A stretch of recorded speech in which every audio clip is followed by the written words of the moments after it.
नमस्कार दोस्तों, आज हम आपको बताने जा रहे हैं कि यदि आप दुकानदार हैं तो आपको किन किन बातों का ध्यान रखना चाहिए कि जो आपके यहाँ लेबर कार्य करती है वो आपको परेशान न करे।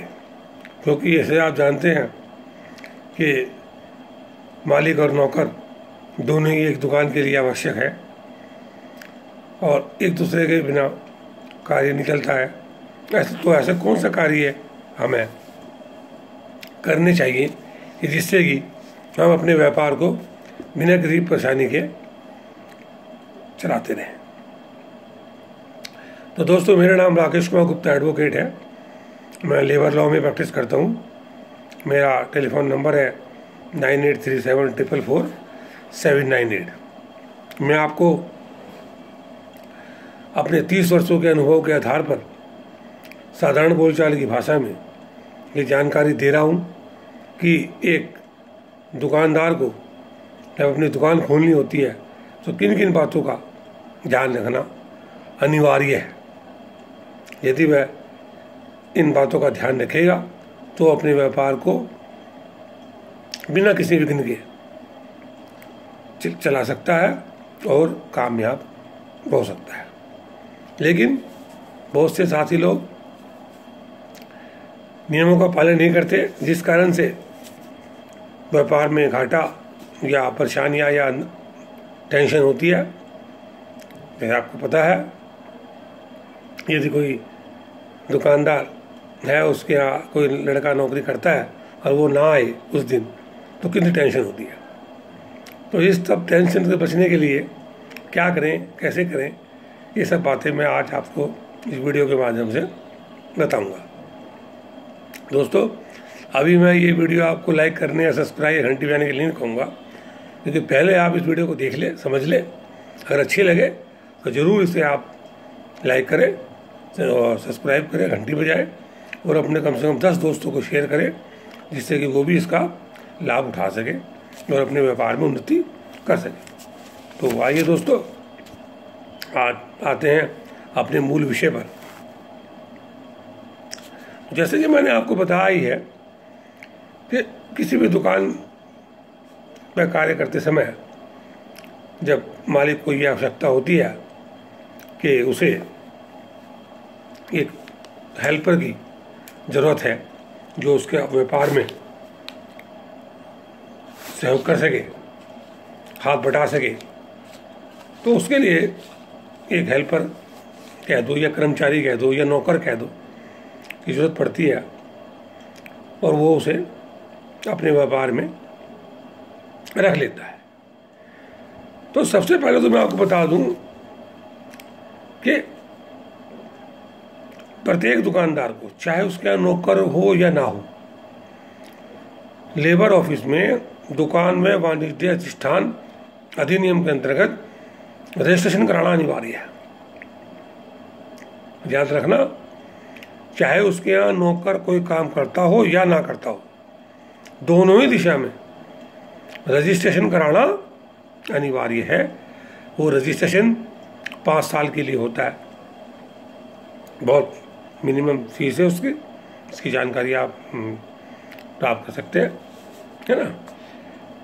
वो रजिस्ट्रेशन लेने के बाद उसको अपने किसी भी व्यापार स्थल पर फ्रंट पर शीशे में डट कर लगाना अनिवार्य है। तो सबसे पहले तो ये कर ले आप दुकान खोलते ही। अब वैसे तो दुकान के लिए बहुत से लाइसेंस चाहिए, जैसे सेल टैक्स लाइसेंस चाहिए, या आप अपना बांटता जो चाहिए अगर दुकान पर तो उससे ले चाहिएगा। तो इसी तरह से लेबर का लाइसेंस भी रखना अनिवार्य है, जरूरी है। ये नहीं है मर्जी नहीं है, इसमें अनिवार्य है। तो एक तो ये महत्वपूर्ण बात हो गई। अब आपको मान लीजिए हेल्पर की जरूरत पड़ती है कि भाई हमें एक हेल्पर रखना है, तो जिस भी व्यक्ति को आप रखें, सबसे पहले तो उस व्यक्ति की पुलिस जांच करा लें। क्योंकि ऐसा होता है वो क्रिमिनल हो तो पुलिस में एक प्रार्थना पत्र दिया जाता है, जिसकी पुलिस जांच कर लेती है ये व्यक्ति कहाँ रहता है, क्या नहीं करता, इसके माँ बाप क्या करते हैं। वो जांच आपके पास रिपोर्ट आ जाती है, वो आपको पास रखनी चाहिए आपको। और अगर आप दूसरी बात, एक उसका आधार कार्ड नंबर ले लेना चाहिए, फोटो कॉपी ले लेनी चाहिए कि आप जो है कहाँ रहते हैं, क्या नाम है उसका सही, उसके पिताजी का क्या नाम है, ये सब जानकारी, उसका टेलीफोन नंबर लेना चाहिए। ठीक है, तो ये बात जरूरी है लेनी। अब दुकान खोलने और बंद करने का भी टाइम सरकार द्वारा अधिनियम के अनुसार निर्धारित किया हुआ है। आप सर्दियों में 10 बजे से सुबह शाम 8 बजे तक दुकान खोल सकते हो, और गर्मियों में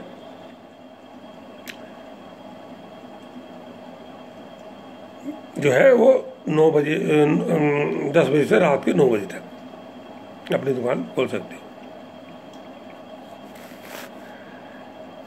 गर्मियों का मतलब मार्च से सितंबर तक, और अक्टूबर से फरवरी तक सर्दियाँ। वो बात अलग है, बहुत सी की दुकानें मंडी समिति में हैं।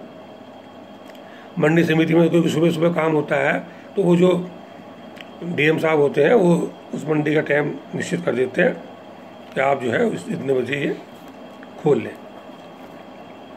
ठीक है, अब जब आप किसी व्यक्ति को काम पे रखें तो एक लेटर उससे लिखवा लें कि भाई मैं ऐसे ऐसे काम करने को तैयार हूँ, इतने रुपये वेतन पे, और मुझे अपने यहाँ नौकरी पे रख लें। वो इस बात का सबूत होगा कि ये व्यक्ति आज से काम पे आया। मतलब होता क्या है, काम करा 10 दिन 15 दिन, मैं तो 5 साल से काम कर रहा, जिसका मुझे तनख्वाह दे रहा, ये 2 साल से काम कर रहा, 2 महीने से काम कर रहा, काम करा नहीं पहले, ना जानना मतलब नहीं, वास्ता नहीं। तो ये परेशानियाँ आती हैं बाद में। अगर किसी वजह से कोई मनमुटाव होता है, काम पर रख लिया और काम ना कर रहा और उसे आप हटाना चाहो, तो फिर वो लेबर कोर्ट में मुकदमा करते हैं, साहब मैं 4 साल से काम कर रहा, 3 साल से काम कर रहा और 6 महीने की तनख्वाह दी। आपके पास कोई सबूत होता नहीं है 6 महीने कर रहा। तो ये बात जरूरी है, जो भी नौकरी काम कर रहा, ये काम पर रख रहे, उससे एक तनख्वाह लिख लो, वो तारीख डाल लो, इस तारीख को माया। और तनख्वाह की बात ये है कि मिनिमम वेज देना जरूरी है। मिनिमम कितना है वो आपको, मैंने मिनिमम वेज के बारे में एक वीडियो पूर्व में जाकर रखा है, वो आप देख ले। हर 6 महीने में मिनिमम वेज बदलता है, यानी कि हर 6 महीने बाद तनख्वाह बढ़ानी पड़ेगी,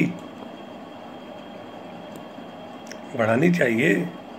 हम नहीं बढ़ाते, वो बात अलग है, कितनी बढ़ती है उसका अलग से विवरण है। तो दोस्तों ये बात ध्यान रखें, क्योंकि ये बहुत ही गोपनीय जानकारी मैं दे रहा हूँ आपको। अगर आप मिनिमम वेज नहीं देते ना, तो सुप्रीम कोर्ट का ये निर्णय है, यदि कोई व्यक्ति सरकार द्वारा निर्धारित न्यूनतम वेतन या मिनिमम वेज बोल रहे ना दे सकता हो, तो वो नौकरी रखे, नौकर न रखे, अपनी दुकान बंद कर दे भाई। यानी कि अनिवार्य है देना। अब उसे कैसे मैनेज करेंगे वो एक अलग बात है, वीडियो में नहीं बताई जा सकती। उसके लिए आप अलग से जानकारी प्राप्त कर सकते हैं। तो जब वो व्यक्ति, आपने उस लेटर ले लिया और लिख लिया, फिर उसके बाद एक हाजिरी रजिस्टर, अटेंडेंस रजिस्टर, जैसे आपके स्कूल में लगती है अटेंडेंस, ऐसे एक 20-25 रुपये का रजिस्टर आता है, हाजिरी का रजिस्टर, एक भुगतान का रजिस्टर, जितनी तनख्वाह उस देते हैं आप, और तनख्वाह उसके अंदर लिखी जाएगी, उस पर टिकट लगेगा। अगर 5,000 से ऊपर का वेतन है ना, और इस पर साइन होंगे। वैसे तो आजकल सरकार द्वारा भी ये कह दिया गया है, जो भुगतान दिया जाएगा भैया वो बैंक के माध्यम से दिया जाएगा, नहीं माना जाएगा आपने वेतन दिया नहीं दिया। लेकिन ये भी एक्ट के अनुसार स्वीकार्य है, वो भी माना जाएगा। तीसरा, छुट्टी रजिस्टर।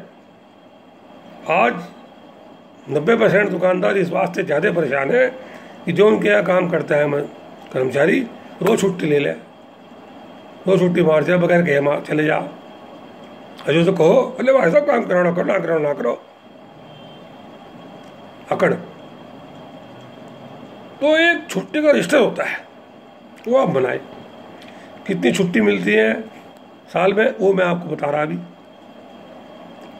हिसाब रखोगे तो फिर हेरा फेरी नहीं कर सकता वर्कर। और अगर हिसाब नहीं रखोगे छुट्टियों का, फिर तो जितनी मर्जी कर ली उतनी ही है, पैसे पूरे मांग ले। तो 3 रजिस्टर तो ये रखना अनिवार्य है। और ये कोई खास बात नहीं है, तो कुछ छोटा बच्चा भी लिख दे, ये दिन आया तो पी लिख दिया, जिस दिन नहीं आया तो एब्सेंट लिख दिया, ये लीव है तो एल लिख दिया। आदमी हर आदमी कर सकता है, कोई बड़ी बात नहीं है। और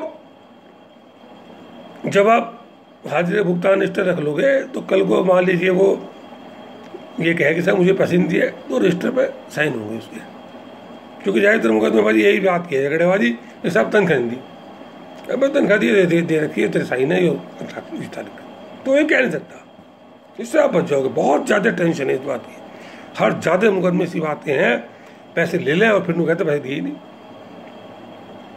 अरे सलाहकार मिल जा। खैर, और क्या करें, ओवर टाइम। अगर आप ओवर टाइम कराते हो तो एक 50 घंटे से ज़्यादा एक हफ्ते में नहीं करा सकते आप। यानी कि जो टाइमिंग है वो तो अलग है, 50 घंटे से ज़्यादा आप ओवर टाइम नहीं करा सकते किसी से। ओवर टाइम का आपको पता ही है, डबल देना पड़ता है, 1.5 गुना से 2 गुना तक का है प्रोविजन। यानी कि तनख्वाह अगर आपके 500 रुपये रोज बनती है, 750 1,000 रुपये देना पड़ेगा आपको ओवर टाइम के लिए, डबल। एक बात और आपको ध्यान रखनी चाहिए, जब आप दुकान पे किसी नौकर को रखो तो उस नौकर की उम्र 14 साल से कम ना हो। ये चाय वाले रख लें या हम तक छोटे छोटे दुकानदार रख लें कि भाई ये माल दिया होगा, चाय पानी पिला देगा, चाहे वो किसी भी काम के लिए रखा जा रहा हो, और 14 साल से कम है तो बहुत बड़ा जुर्माना है, 20,000 जुर्माना है, सजा भी है। तो 20,000 का अलग एक मुकदमा चलता है। सालों साल व्यक्ति परेशान रहता है। मैंने बहुत मुकदमे से लड़े, लेकिन तंग हो गए, लेकिन वो मुकदमेबाजी खत्म नहीं हुई।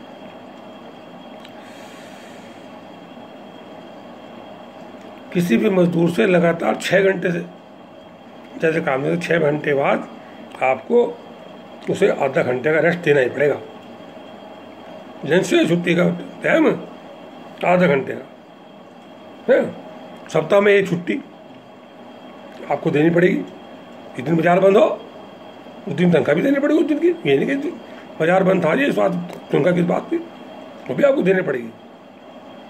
अब जो मोस्ट इम्पोर्टेंट बात होती है, छुट्टी कितनी देनी चाहिए। तो रोज छुट्टी करे हो तो आप अगर छुट्टी का रजिस्टर रखोगे तो उसमें अर्न लीव, अर्जित अवकाश जो 20 दिन में एक मिल रहा है, वो आप एक साल में 15 दिन की छुट्टी मिल सकती है उसे, अर्न लीव।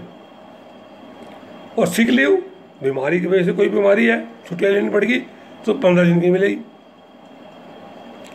और कैजुअल में कुछ काम पड़ गया, जाना पड़ गया, 10 दिन एक साल में। यानी कि कुल 45 दिन की छुट्टी एक वर्कर ले सकता है इन तीनों काम के लिए। ये नहीं कि महीने नहीं आ रहे, 15 दिन नहीं आ रहे और छुट्टी मिल रही, ठीक है ना। तो ये आपको उस रजिस्टर में मेंटेन करोगे तो आप यदि उसे या छुट्टी मारता है तो वो पेमेंट आप उससे काट सकते हो। इन छुट्टियों के पैसे आपको देने पड़ेंगे 45 दिन के। और जो वेतन है वो हर महीने की 7 तारीख तक या ज़्यादा 10 तारीख तक दे देना चाहिए। कोशिश करो बैंक के माध्यम से दे दो, क्योंकि सबूत होता है आप भुगतान कर दिया, कल ये नहीं कह सकते मुझे पैसे नहीं मिले। ठीक है ना। अब बहुत से ऐसी बातें होती हैं कि वर्कर बदमाशी करता है तो उसके वेतन से कटौती करनी पड़ती है, काटना पड़ता है। कुछ तो ऐसी कटौती होती है जो करनी अनिवार्य है एक दुकानदार को कानूनी रूप से, और कुछ ऐसी है नुकसान कर दिया किस चीज़ का, जुर्माना लगाना, तो उसको फाइन लगाना हो तो वेतन का 3% तक आप सिर्फ जुर्माना लगा सकते हो, 100 रुपये 3 रुपये। ठीक है ना। कार्य से अनुपस्थित है, काम पे नहीं आ रहा, 10 दिन हो गए, कैजुअल छुट्टी भी खत्म हो गई, तो आप जब वो रजिस्टर बना हुआ होगा तनख्वाह काट लो उसकी, कोई दिक्कत नहीं, लेकिन वो रजिस्टर होना चाहिए मेंटेन। जो नुकसान की भरपाई है वो भी आप कर सकते हो, लेकिन एक लिमिट तक। और मान लीजिए आपने अपना नौकर रखा और अपना मकान में रहकर रहने के दे रखा, उस मकान का किराया लेना, उससे आपको वो तनख्वाह काट लो, उस तनख्वाह में उसकी कि भैया ये 500 रुपये तनख्वाह उस पर किराए के काट लिए मैंने, वो काटने का आपको अधिकार है। एडवांस जो अगर पैसे ले रखा हो वो कटौती कर लो, उसका विवरण वो जो भुगतान रजिस्टर है ना उसमें आप जरूर लिखें कितने पैसे एडवांस, उसमें कॉलम होता है इतने पैसे एडवांस, इसमें इतने काट लिए, इतने रह गए। क्योंकि क्या है कि एडवांस लेके भी कहते हमने लिए ही नहीं, क्या सबूत है, फिर वहाँ सबूत देते फिर कहाँ से देखो सबूत। अगर रजिस्टर बनाया होगा तो मान लीजिए बड़ी दुकान है, तनख्वाही बहुत ज़्यादा है, तो इनकम टैक्स भी काटने का आपको अधिकार है। मान लो से इनकम टैक्स बनता है उसका, उसके वेतन पर, तो आप काट सकते हो, आपका कानूनी अधिकार है, और उसे इनकम टैक्स में डिपार्टमेंट में जमा करा सकते हो। या कोई न्यायालय का किसी बात का आदेश है, इसने ये नुकसान किया हुआ है, इसे भरपाई कर सकते हो आप, उस आदेश के अनुसार भी आप जो है भुगतान काट सकते हो। भुगतान देते समय कोई रिवेन्यू स्टैंप लग रहा या रिवेन्यू पेपर लग रहा, उसमें जो खर्चा हुआ वो भी आप काट सकते हो।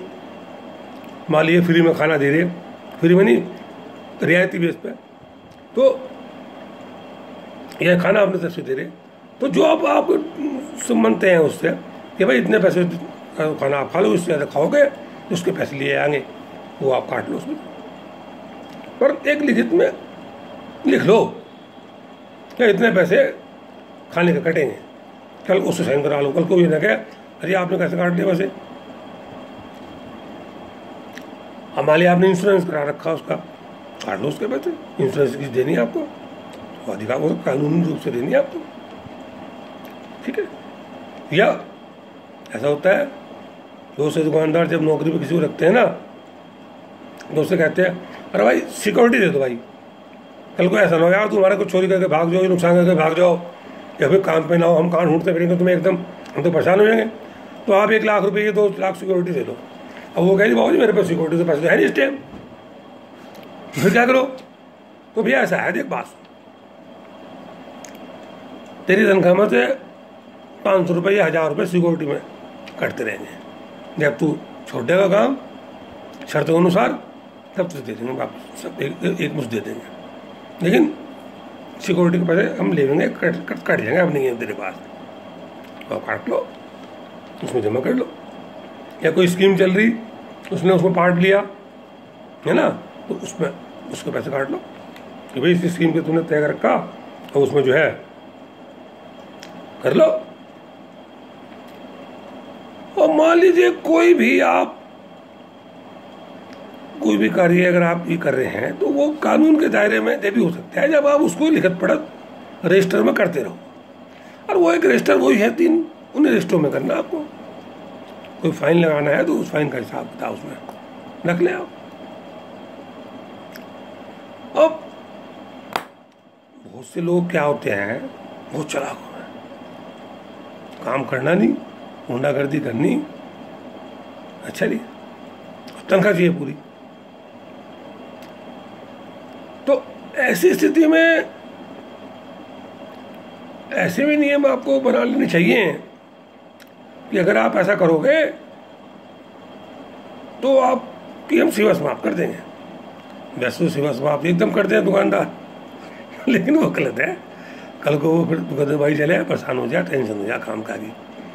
लेकिन अगर आप एक थोड़ी शर्तें बना लोगे, जैसे जानबूझकर आप आगे पालन नहीं करना, भाई देख इस मशीन पर से हो सेफ्टी गार्ड ना हटाइए, अंदर हाथ पैर कट जाएगा, हटा दिया, नहीं भाग, जुर्माना लगा सकते हैं, उसके ऊपर हटा सकते हो। हड़ताल कर दी बगैर नोटिस दिए, 1 मिनट नोटिस का सिस्टम है, उसके लिए मैंने अलग से वीडियो रखा, वो भी देख सकते हो आप। या 2 आदमी हड़ताल कर दी और बाकी जो काम पे आ रहे उन्हें भी रोक रहे काम पे से, उसकी भी अपराध है। चोरी करते हैं, धोखाधड़ी करें, ईमानदारी से काम नहीं करते, तो उसके ऊपर तो आप एक्शन ले सकते हो, नोटिस दे सकते हो कि भाई तुमने ऐसा करा, बता ये करा नहीं करा।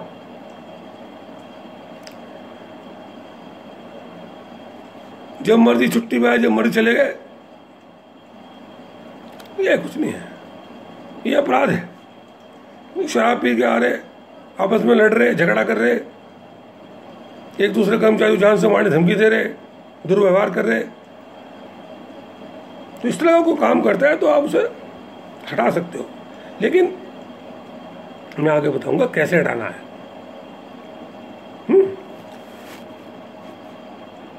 और बार बार लापरवाही कर रहे, व्यापार की गोपनीयता जो सीक्रेट्स है वो पड़ोसी दुकानदार को या उसी सेम काम करने वालों को लीक कर रहे कि भाई इसमें ये वाला कंप्यूटर डाल ले, वो ये वाला कंप्यूटर डलता है, इसमें वो ऐसे बना रहा है इस तरह से। तो ये अगर कोई करता है तो उसे इस तरह का नोटिस देखे, वो अपना से जुआ खेलने में बैठे हुए, तो ये कह रहे अरे भाई तुम्हें क्या लेना, वहाँ पे बाप लेना भी नहीं भाई, माल तैयार करने में देरी कर रहे, ऐसा काम शुरू कर रहे, भाई क्या कर रहे भाई, ये तय उसको तो करो। तो ये जो अपराध मैंने आपको बताया ना, ये अपराध की श्रेणी में जब आप उसे 3 बार पकड़ लो, वार्निंग दे दो, एक बार हुआ उन्होंने भगा दिया, ऐसा नहीं। आप जो है कोशिश ये करो तो उसे 3 बार अगर वो काम करता है, लापरवाही करता है, तो इस तरह का लेटर फट जारी कर दिया, उसको उसका जवाब ले ले, रख लिया अपने पास, फिर जारी कर दिया, फिर रख लिया अपने पास। और जब 2-3 बार हो जा भाई अब तो जहाँ जाना वो कर ले, जो तेरे पे हो वो कर ले। तो दोस्तों अभी मैं और बहुत बातें आपको बताऊंगा, ज़्यादा वीडियो लंबी हो गया, लेकिन यह है कि ये बहुत ज़रूरी है दुकानदार के लिए जानना। मैं आपसे ये रिक्वेस्ट करूंगा, अगर यहाँ तक मेरी वीडियो आपको पसंद आई हो तो आप इसे लाइक करें, सब्सक्राइब करें, घंटी बजाएं, जिससे कि और आने वाली वीडियो भी आपको जल्दी ही मेरी मिलती रहे। याद रखना, अभी ये वीडियो पूरी नहीं हुई, जो वीडियो बीच में रास्ते में छोड़ के चले जाते हैं ना, उन्हें पूरी जानकारी नहीं मिल पाती, इसलिए वो अधूरी जानकारी रखते हैं और फिर फ़ोन करते हैं कि साहब आपने ये तो बताया नहीं था, आपने ये तो बताया नहीं था, तो फिर वो परेशान हो जाते हैं। और हो सकता है आपको ये वीडियो काम की ना हो, वैसे तो हर दुकानदार के लिए काम की है, याद रखना इस बात को। अगर आप दुकान कर रहे हैं, आपको नियमों कानून की जानकारी नहीं है, तो आज नहीं तो कल आप परेशान हो जाओगे, जानना जरूरी है, ये मस्ट रिक्वायरमेंट है दुकान के लिए। तो आपको अगर ये पसंद आया हो वीडियो तो 10 दुकानदार भाइयों को और उसको शेयर करें, जिससे वो भी इस बात की जानकारी ले लें। और देखो आदमी काम आवे, अगर आप उनको बताओगे, जानकारी दोगे, कल कोई बात होती है तो वो भी आपकी हेल्प करेंगे और वो भी आपका एहसान मानेंगे कि भाई देखो आपने ये बात बताई थी, हमें इसका बड़ा फायदा हुआ भाई, ठीक है ना। तो आइए फिर अब महत्वपूर्ण बात की जानकारी आते हैं। तो यदि आप हाजिर रजिस्टर, भुगतान रजिस्टर, छुट्टी रजिस्टर नहीं बनाते तो ये अपराध भी है, अनिवार्य है बनाना। अगर आप नहीं बनाओगे तो अपराध है। इंस्पेक्टर, लेबर इंस्पेक्टर आएगा, पहचान करेगा, मुकदमेबाजी करेगा आपके बाद, फिर आपको चालान करेगा। 100 रुपये और 500 रुपये के हिसाब से पेनल्टी है, और रोज़ के हिसाब से पेनल्टी हो जाएगी, वो आपको देनी पड़ेगी। बात 100 और 500 की नहीं है एक दुकानदार के लिए जरूरी अच्छी बड़ी, लेकिन जो टेंशन जो होती है उससे आपको बचना है। क्योंकि दुकान छोड़ कर कचहरी में जाना, चालान भुगत के आना, और चक्कर काटना, वहाँ वकील करना, वो एक सबसे बड़ी परेशानी की बात है। उस परेशानी से बचने के लिए ये रिकॉर्ड तो आपको रखना पड़ेगा, और रखना भी चाहिए। अब यदि आप किसी कर्मचारी की सेवा समाप्त करते हैं, काम से हटाते हैं, तो कैसे हटाएं? ये नहीं कि भाग जाए ऐसे नहीं चलेगा, ऐसे नहीं चलेगा। तो प्रचार जाओगे, प्रचार में जाओगे, देखो उसको 1 महीने का नोटिस देना पड़ेगा। देख भाई तुमने ऐसे ऐसे अपराध करे, और भाई तेरा हमारा काम चलने का नहीं, और इसलिए भाई तुमने कहीं और नौकरी ढूंढ ले, हम तो 1 महीने बाद हटा देंगे। और अगर आपको इसे आज ही हटाना तो उसे कहे भाई 1 महीने नोटिस के बदले ये ले 1 महीने की तनख्वाह और जा, हिसाब बराबर। जो उसके ड्यूज बैठे उसे दे दो, छोटे छोटे भाई जो बैठे हैं, बात खत्म। लिखवा लो उससे, लिख दे भाई मेरे को कोई ड्यूज नहीं रहा इनका, सब मैंने ले लिया। और ना लिखवाओगे फिर वो मुकदमा लगा देगा, साहब 6 महीने तनख्वाह दी, रोज की राड़ है। जो बचा हुआ वो बचा हुआ, नहीं सब क्या परेशानी है। और एक और महत्वपूर्ण बात, यदि कोई नौकर बिना कहे नौकरी छोड़ के चला गया तो फिर क्या करें? तो आपको उसके तनख्वाह में से 15 दिन का वेतन काटने का अधिकार है। 15 दिन के पैसे काटे और जा भाग ले भाई, हिसाब बराबर हो गया। अरे पैसे कम दे रहे भाई, कम नहीं, 15 दिन के पैसे कटे, नोटिस नहीं दिया, नोटिस देता वरना 1 महीने का। और एक बात और याद रखें कि बहुत ही सेफ्टी से वर्कर से काम करावें। अगर कहीं उसका हाथ पैर कट गया या वो मर गया काम करते हुए, तो फिर लाखों रुपया भुगतान देना पड़ता है वर्कमैन कंपनसेशन एक्ट या कर्मचारी प्रतिकर अधिनियम के अंतर्गत। इसलिए इस बात का ध्यान रखें और इन नियमों का पालन जरूर करें या इनकी जानकारी जरूर रखें। मैं राकेश कुमार गुप्ता, एडवोकेट, आज आपको इस वीडियो में यही बात बता रहा हूँ, क्योंकि बहुत लंबी वीडियो हो जाएगी। अगली वीडियो में आपको और अच्छी जानकारी दूंगा, जिससे कि आप अपने व्यापार को अच्छे से चला सकें और उसमें कामयाबी कर सकें। इन शुभकामनाओं सहित धन्यवाद।